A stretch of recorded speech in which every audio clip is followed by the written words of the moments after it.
You are listening to Deconstruction Podcast, presented by the Architectural Authority magazine.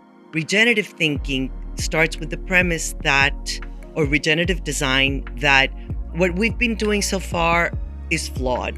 Okay, we've destroyed incredible ecosystems.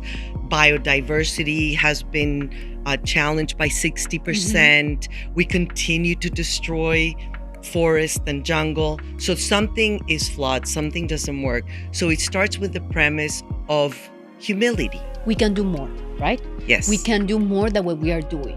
And the impact that we are doing in each of our roles and part of this collective that we wish to create or be part of is to participate in a space where thinkers in different areas or roles are rethinking the way that we are doing or impacting our spaces. This episode is brought to you by WAD Designs Custom Woodwork. From design and build to installation, WAD Designs handles every detail in-house, ensuring a seamless, high-quality experience. WAD Designs, designed with heart, built with purpose.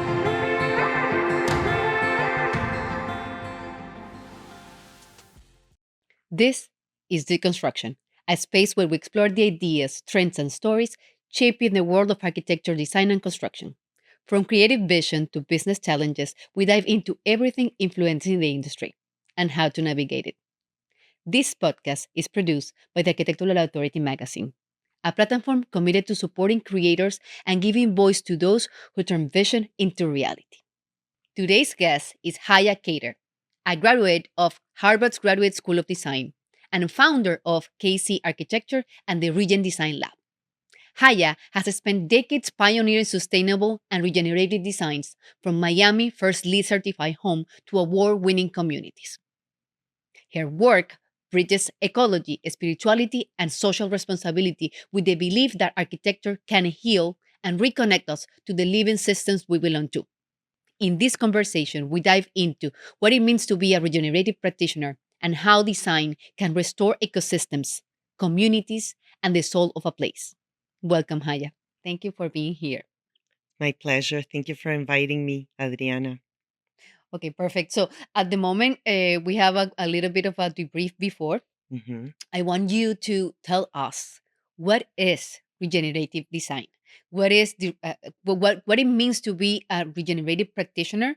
And from there we start off. Well, I guess the premise of regenerative thinking, which can be applied to design or anything, is that we start from a place of the why of what to do, not so much as to the what or the how of what we do, but the why of what we do. And then it provides sort of these frameworks to start thinking about that which we have to do, if it's a project, if it's whatever task we have at hand, from these frameworks that involve not so much approaching them from what we know and what we're experts at, but from what emerges from the field. What is the potential that is inherent? Like, for example, in my case, which is design, planning, architecture, instead of imposing on a site our preconceived notions of what a project ought to be, is about being in the space and with the stakeholders of the project, with the purpose of what they're wanting to create, and harnessing the potential of what is already there. So starting with those tools of what's already emerging in place and with people and in context and in purpose, as opposed to, acting as an expert that I come up with all the solutions in my head, then all of a sudden it's something that is beyond what you can create by yourself, but it's about interweaving place, people, stakeholders, existing ecosystems. Exactly. That's what sets it apart. Yeah, for me, when I first met you and I got into try to understand the meaning of regeneration and how that is different from sustainability, because I wanted you to, since you're the expert, to try to clarify the line and how it's something different, how it goes beyond. Okay. So first of all, I am sorry for the small correction, but there are no experts in regenerative Okay, thinking. okay. Okay. I have studied regenerative thinking, regenerative design, regenerative planning for 5 years. And I have really adopted as my way of showing up in the world, Beautiful. um, because I feel that it's a great tool set. It's a great tool set for anything that we set out to do. Mm-hmm. And I think that what is very different between regenerative design and sustainable design. Mm-hmm. I mean, sustainability is a movement that emerged like in the 1980s, Mm-hmm. and it was about halting the damage. Exactly. People started to realize, look what the Industrial It's Revolution doing. has caused upon our planet. We've given up on everything that helped us have well-being. Our oceans, our lakes, our earth. We're destroying forests that, galloping speed. So how do we halt this? We're Mm-hmm. we're creating buildings that full of toxic materials that are making us sick. We are Exactly. wasting so many resources. So sustainability emerged. Let's do something about it. Let's stop The way that we are doing it. pardon? The way that we are doing it. Let's stop the way that No, we're doing no, it. let's stop the destruction. Mm-hmm. Let's stop the destruction, and all the sustainable efforts that have emerged, or many of them, Mm-hmm. they're the best solutions that the same mindset that created the problems, Mm-hmm. okay, could come up with. For example, the lead scale. It's wonderful. I remember I started to study lead in, when it was emerging in the 2000s, Mm-hmm. and um I found all the steps of the scale so relevant. I mean, a lot of them I was already practicing them intuitively, Mm-hmm. because Yes. in my projects, I mean, they had to be connected to nature. They had to feel, they had to have abundant natural light. I mean, there Mm-hmm. was many that I was practicing already intuitively, but it was such a good scale to have like checks and balances that you Correct. were Measure doing the best and measure. But it's the best solutions that the same mindset that created the problems can come up with. Regenerative thinking starts with the premise that, or regenerative design, that what we've been doing so far is flawed. Okay, we've destroyed incredible ecosystems. Biodiversity has been challenged by Mm-hmm. 60%. We continue to destroy forest and jungle. So something is flawed, something doesn't work. So it starts with the premise of humility. Okay, so the Beautiful. systems that we've been brought up into are not working. So what do we do um, in order to come up with better systems? It starts with humility that, okay, what we have created is flawed, it needs Mm-hmm. repair. Mm-hmm. And then what you do is that you create a field of stakeholders Mm-hmm.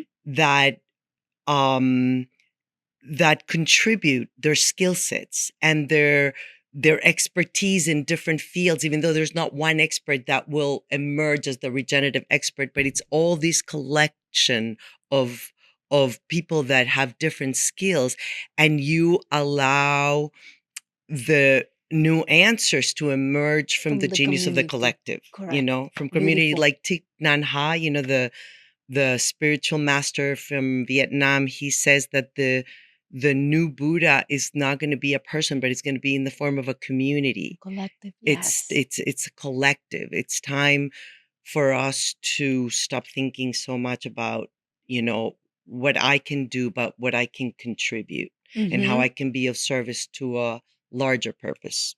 Correct. Yes. Correct. In the one of the things that I feel passionate about, and the way that you explain it is beautifully. We can do more, right? Yes. We can do more than what we are doing, and the impact that we are doing in each of our roles and part of this collective that we wish to create or be part of Mhm. is to participate in a space where thinkers in different areas or roles are Mhm. rethinking the way that we are doing or impacting our spaces. Like, okay, why are we still using materials that create harm? Let's Mhm. do other materials. Let's, open that box. Mhm. Why are we creating spaces that don't have the proper lighting, the proper shape, the proper Mhm. alignment, that do not respect the geography? No. So talk about a Mhm. little bit to us about all of the factors Mhm. that in those tables, in those beautiful tables of sharing, can be, discussed. Okay. Well, there's something that drives the world and the culture Hmm. of we've come to see it in the 21st century, and unfortunately, a lot of the time is driven by GNP or by economic growth Mm-hmm. or by the balance ROIs. sheet, which ROIs, the balance sheet, which is Mm-hmm. all about, the bottom line. Mm-hmm. And that's a big driver. That's a big driver. So there's the construction field is responsible for a great percentage of the carbon emissions, but Mm-hmm. it's very, very difficult to change it because there's huge lobbies of the concrete and steel Mm-hmm. industry Mm-hmm. that make it really difficult for new systems to Two. emerge. For Mm-hmm. example, I have a friend who's at the forefront, at the pioneer designer with CLT, which Mm-hmm. is cross laminated timber, which is a much more sustainable way Wait. to build. And literally, she had to lobby and go up against all of these forces, Mm-hmm. to be able to uh, prove and get building departments Mm-hmm. to approve building with CLT as a structural system. And now you can build buildings that are up to 16 stories with CLT. And she really had to go on this journey to make it possible because it was really hard to get it through in building departments. And then bamboo is Mm-hmm. another example where if you take the intrinsic potential of bamboo, it has Amazing. more um compressive strength than concrete, and more Flexibility. flexibility than steel. Imagine. And they are building incredible structures of bamboo in Bali, Mm-hmm. Colombia, but it's not approved here by any building. Hurricane and all of those, Well, structures. it could be, but there's a building code that is kind of very Archaic, yes. rigid and archaic in not allowing new materials to emerge. There's um It hasn't been updated for years. and it's amazing the toxicity. Mm-hmm. Okay, I mean, I like to tell the story of when I after I became a lead accredited professional, and we wanted to install these roofs that were Mm-hmm. reflective, and it was an innovative material. We were excited about it. Oh, can I come when you install it? Oh, no, the people that install it, they wear like suits, special suits, because it's very toxic when it's applied. And supposedly Imagine. after it's not. I'm like, what about the neighbors? What about the people that are walking around the Exactly. streets?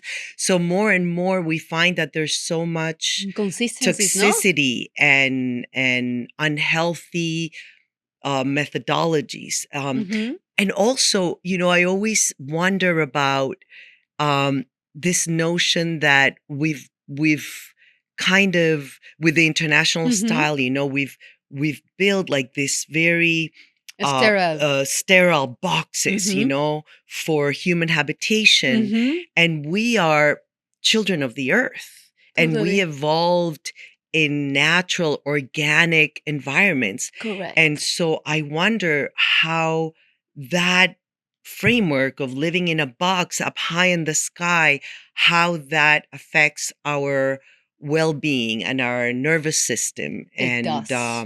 there's just so many possibilities for re-exploring the way that we build environments, Mm-hmm. that I don't have all the answers or the solutions, but I recognize many of the flaws, you know? Yeah.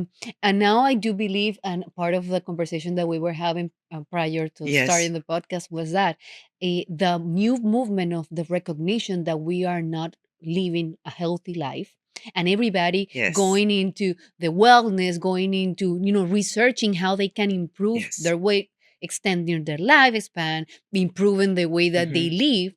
It's helping us to reach that flag and say, okay, that the wellness or the space that you are inhabiting every day, 90% of the day you spend it indoors, is also harming you. Of course. How? Through shapes that are not consistent to Mhm. the way that you should be living, because we are Yes. mammals, we are children of earth. Yes. So the way that we relate our brain, our vision, our senses to the space that surrounded us Mhm. is also one of the factors that is making us sick. So nowadays, and one of the conversations that we were having with our mutual friend Jesus and Sarah, is about what is now trendy, or the new technologies available for us to measure that, because Mhm. now we can measure how the space impact us through Mhm. our heart rate, to Mhm. our brain waves. Absolutely. It's so we just need to connect Yes. what is existing and Mhm. prove that the Mhm. spaces that were, the Yes. following the old Yes. frameworks are Yes. impacting us. But in my position, and one of the things that I wanted to say before, I'm a contractor. My work is built, right? And I build what the market is, requesting. We need to change the market.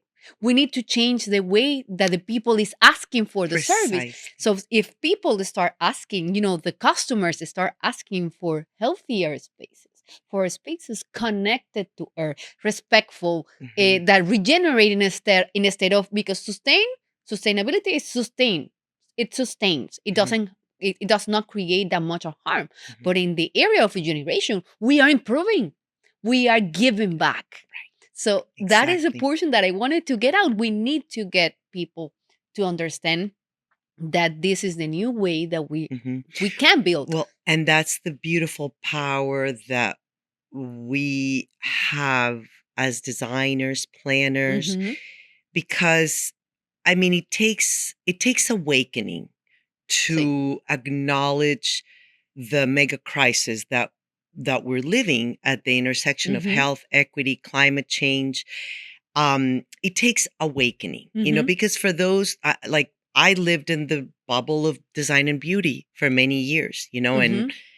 and it's easy to disregard all the problems, all the, you know, sort of the 17 development goals of the UN, of Mm-hmm. all these realities in the world, that if we live in a bubble of abundance and design and beauty, it's easy to ignore. Mm-hmm. But it takes awakening to be aware of the mega crisis that we're in. And with that awakening, what comes is this realization that everything that is around me, Mm-hmm. that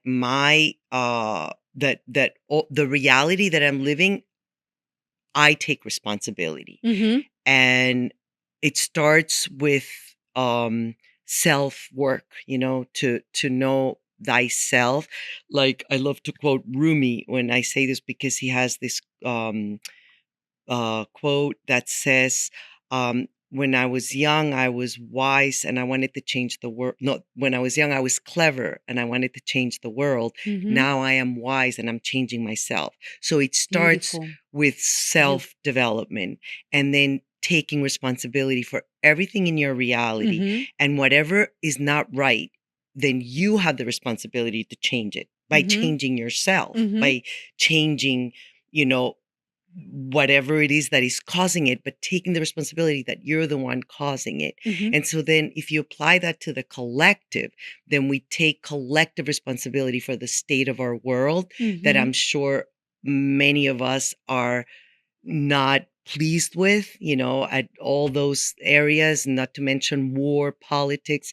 So what do we do to you cannot tell anybody to awaken if they're not in that path to Already, want to be awakened. yes, But the project can be a catalyst, because when yes. clients come to you with a project, whatever that project is an incredible opportunity to start uh, uh, prompting them with the Creating the questions awareness, as to yes. the why of what they're doing this project, as to why they feel all of a sudden that wellness is important, that materials are important, that respecting the existing ecosystems is important, that it's not just about the bottom line. It's Correct. about we call it regenerative capital in regenerative thinking. There's what is the whole of regenerative capital? Yeah, it's economic capital also, but there's social capital, there's wellness capital, there's spiritual capital, there's ecological capital.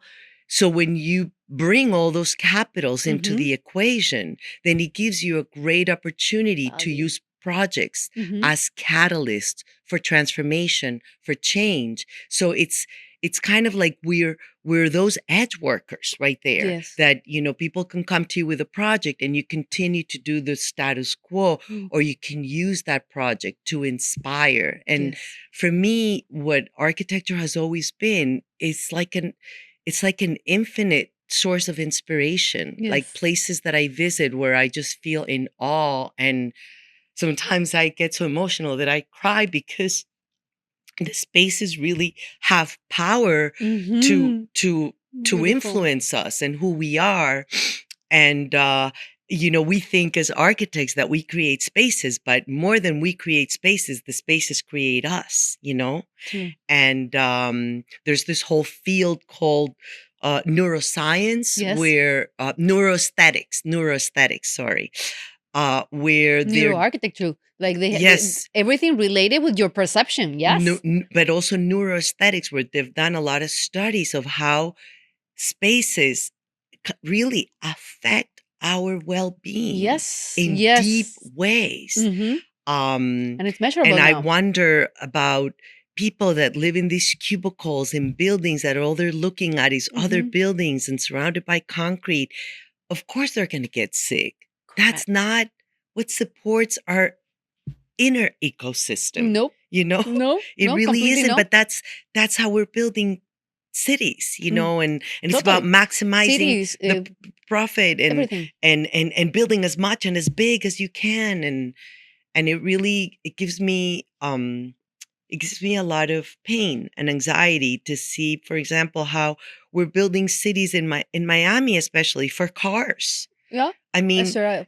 let's put aside respecting an ecosystem, because that's part of regenerative planning and regenerative design, that you're going to go and visit a place and understand what are the ecosystems that are already there. So let's even put that aside. But imagine that you're building places for human habitation, where the contact between where people live and the earth is 10 stories of parking. There's no connection. There is no There's room absolutely no, we are accommodating the cars first and the Incredible. people after. And it completely sort of severs us from the element, from Mother Earth, from being one with nature, which is part of, which is what we are part of.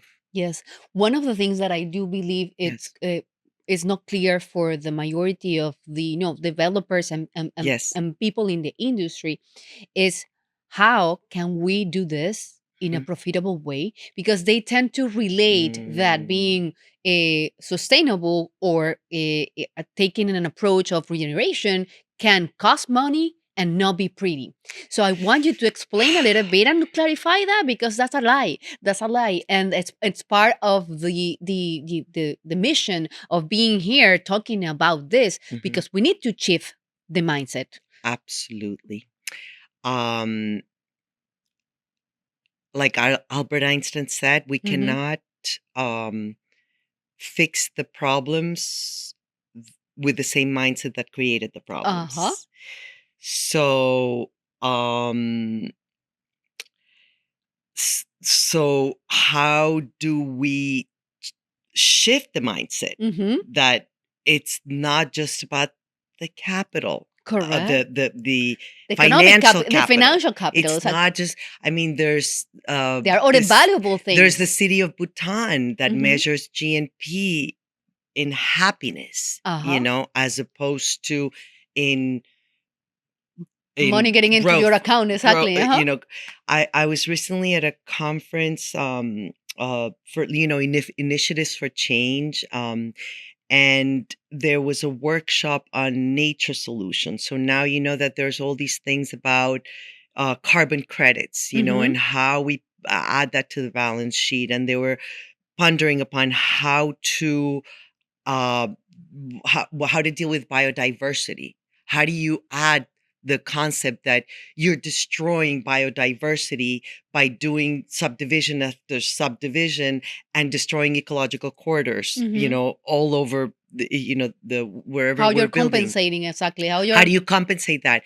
And I thought that it was really poignant, because if any uh master, for example, like in indigenous sage or Mm-hmm. uh ancient master would stumble upon that, and they would say, wow, we've gone so low that we need to find a way to put nature, which is our mother, Mm-hmm. which is our sustainer, which is our life-giving everything, to Ourselves. put it in the balance sheet, because that's the only way that we can find value, by attributing uh, a cost. So Exactly. there's no doubt that for us to really um, uh, m- uh, start or con- or try to create sort of regenerative solutions, there has to be a shift in mindset Mm-hmm. as to what capital we're trying to create. Mm-hmm.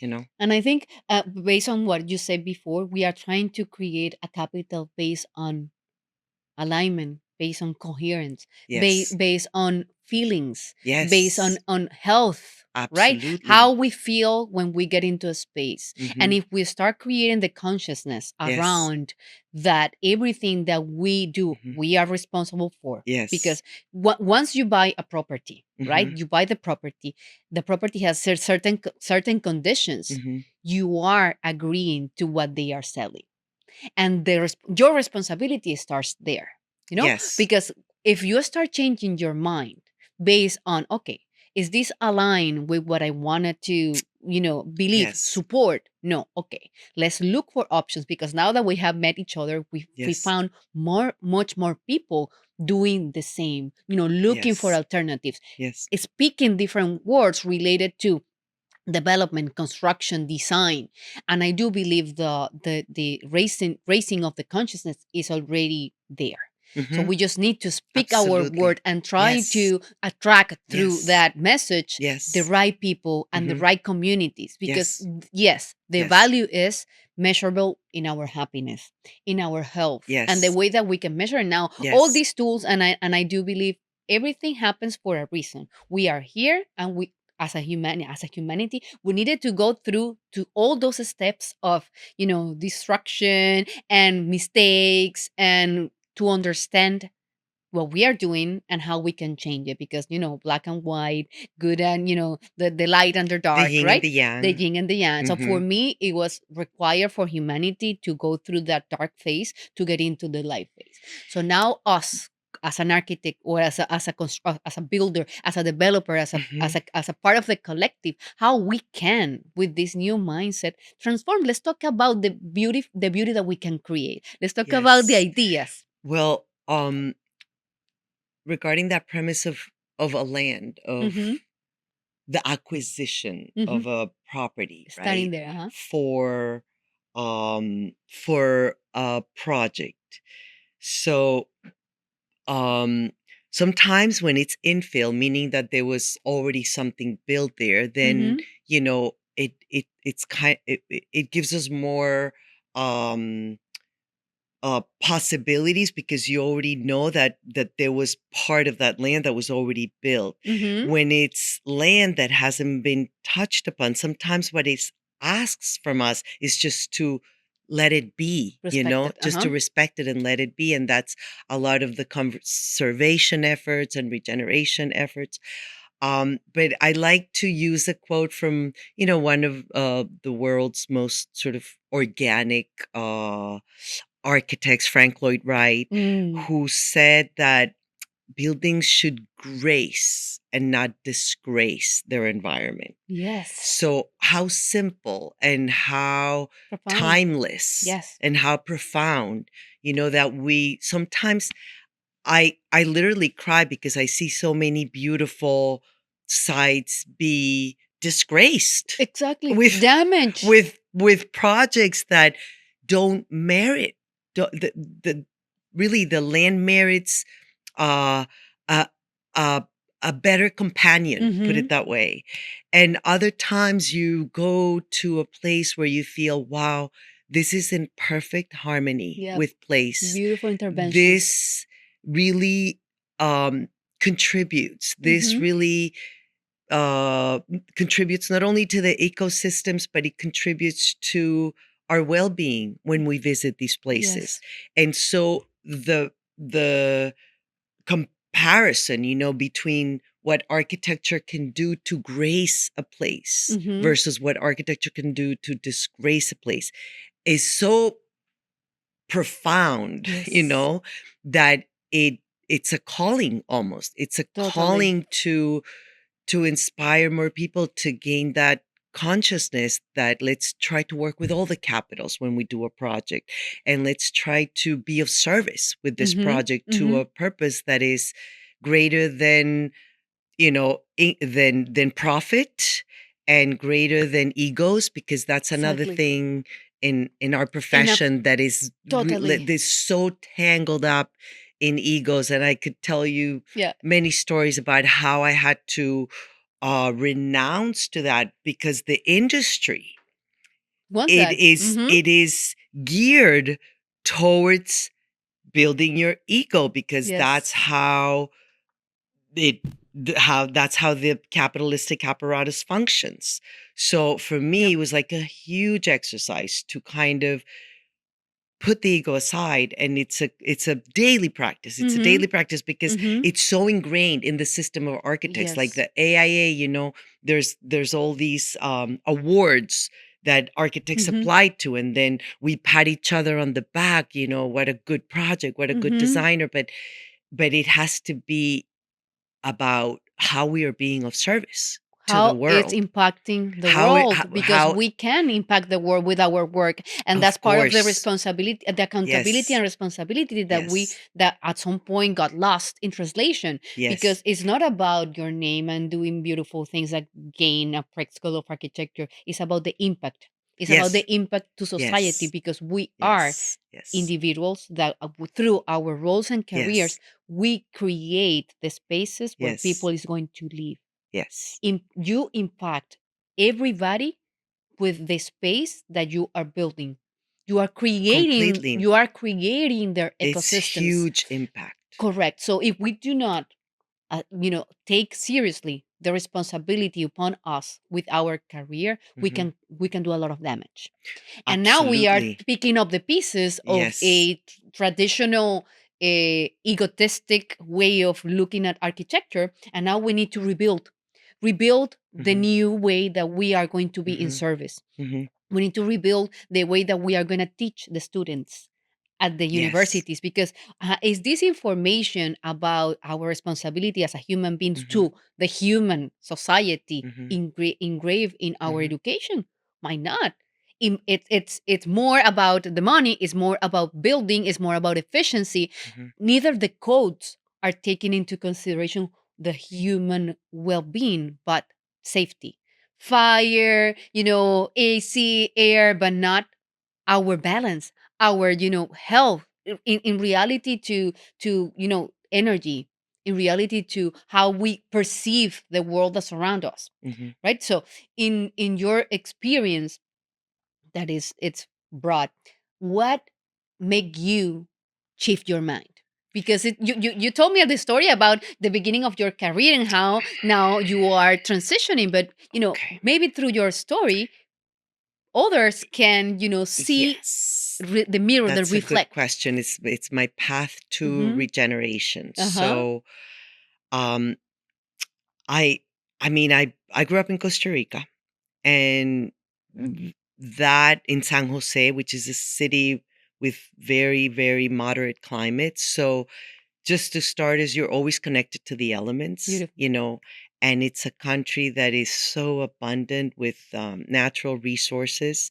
And I remember when I first came to this country to go to school, and I was in a building. Of course, it was winter. It was in Boston, that was completely close to the elements. And I remember that even if there were windows, I felt like claustrophobic. Yeah.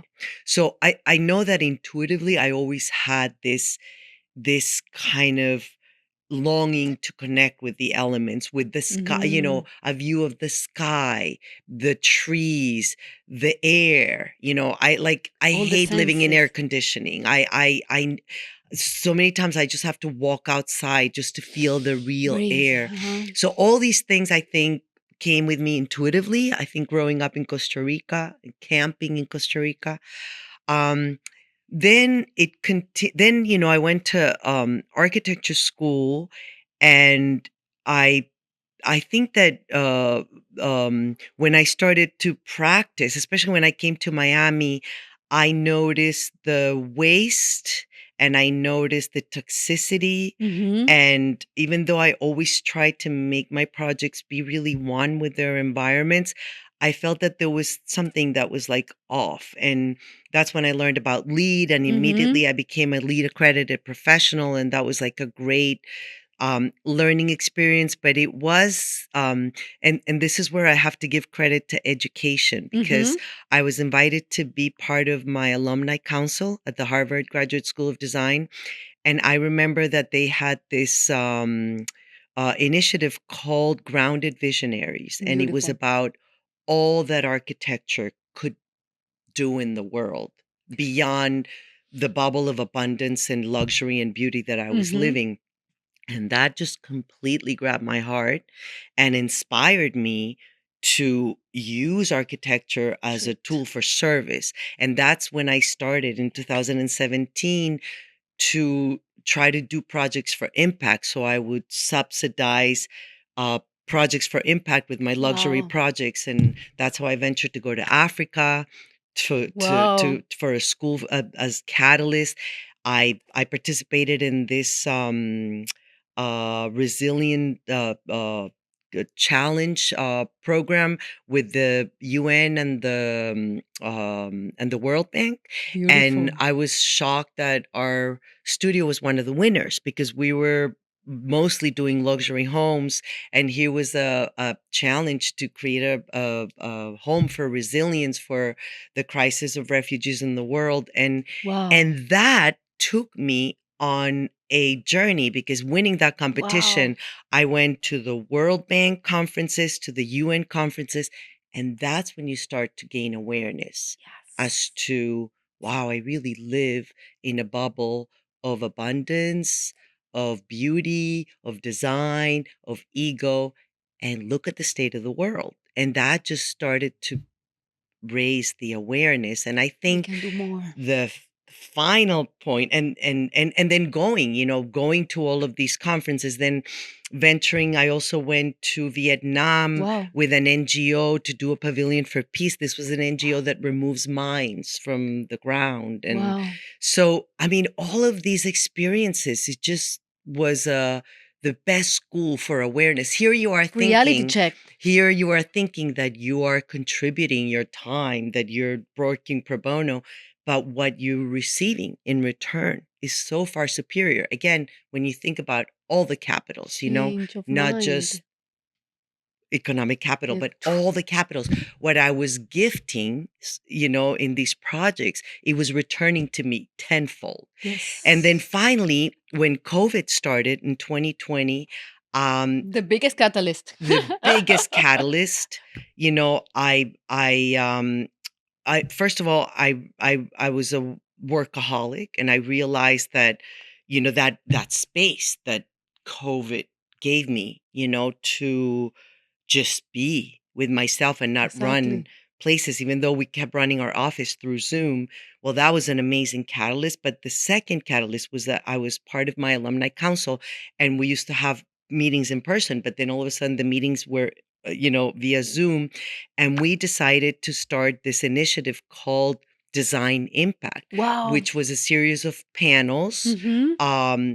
about design impact. And my colleagues, because of my passion about sustainability, put me to the task of curating the panels on sustainability, and that's what led me to Wow. regeneration. Wow. That's where, when I started doing research about the latest trends in sustainability, and I stumbled upon regeneration, and then I had one of my mentors at the Regenesis Institute. He was one of my panelists.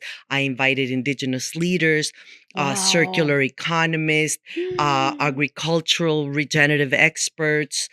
And that, I mean, I thought I was volunteering just to put together these panels, but that was the Changing greatest your life. gift because it completely changed my life. And I was like, this is my path. Yes. And after that, I went and did the workshop with the Regenesis Institute on the Regenerative Practitioner, it's Over called. there, yeah. And Canada, pardon? It's Canada, no? They are No, based they're on in New Mexico. Oh. But it was again, this was 2021 and it was COVID, so we did a lot of this, a lot of the sessions are on Zoom. But yeah, it's really life transforming. And since then, uh more than an architect, I am a regenerative practitioner. Like I can Beautiful. do architecture also. I can be a designer. I can be whatever it is that I'm going to be doing. I'm a mother, Yes. I'm a woman, but I really feel that infusing everything you do in life with that new perspective Mm-hmm. is very empowering. Once you see, you can now see, right? Like Right. now that this knowledge, this all awakening in your life, you cannot build, design, or live in the same way that you were doing it before. It's No. not possible. So from that Yes. point on, and now we live in this city that we all love, but it's in Yes. so much distortion, right? So Yes. how we, Haya, this is a question from my heart, how we can bring something for that, like Mm-hmm. how we can infuse Mm-hmm. regeneration into Miami. What ideas can we bring? What panels can we do? Because for me, Miami has the potential because has the resources. Right. People here, Mm-hmm. it's building. So let's build in a different way. Well, How we create the awareness, how we infusion that concept or those concepts in here.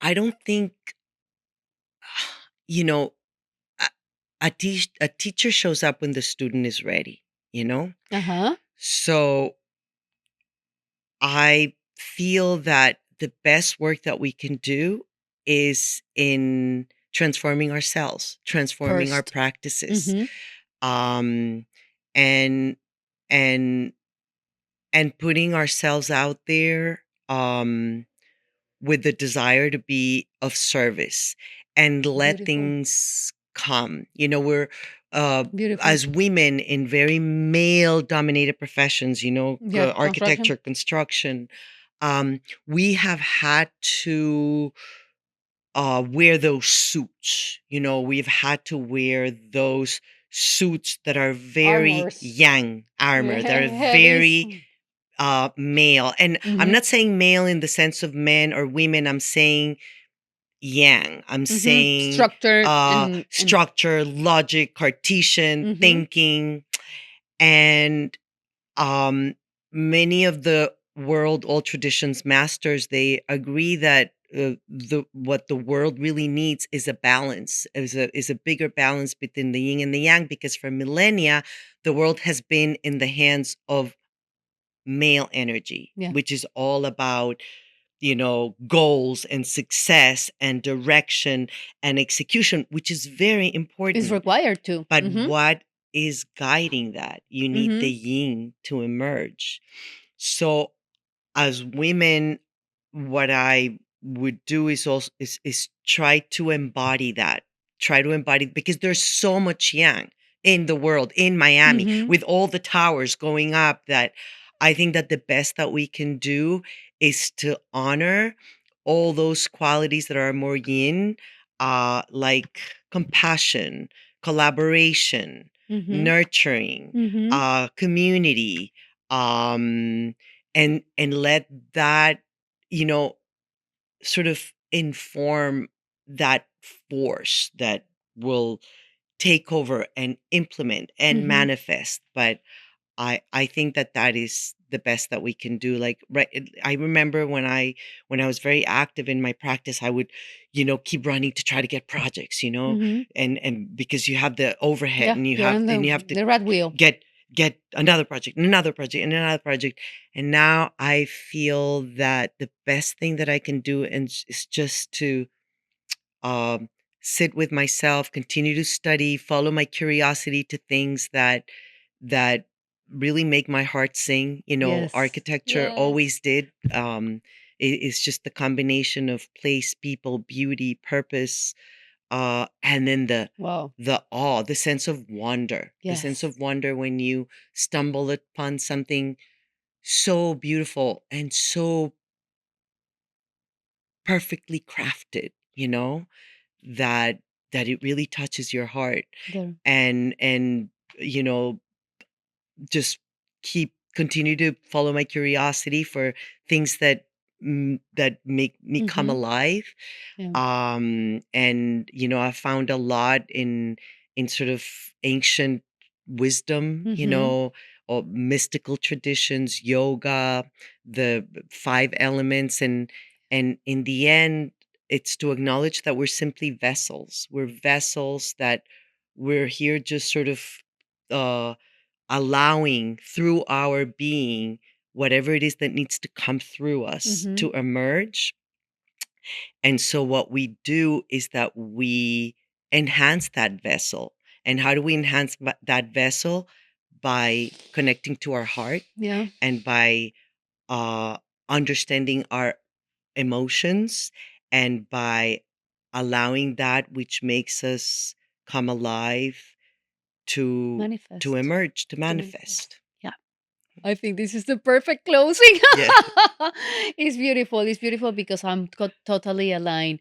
Um, I'm so grateful for the time that you have spent it here with us and I'm telling us grateful the way for the the way of your opportunity. vision.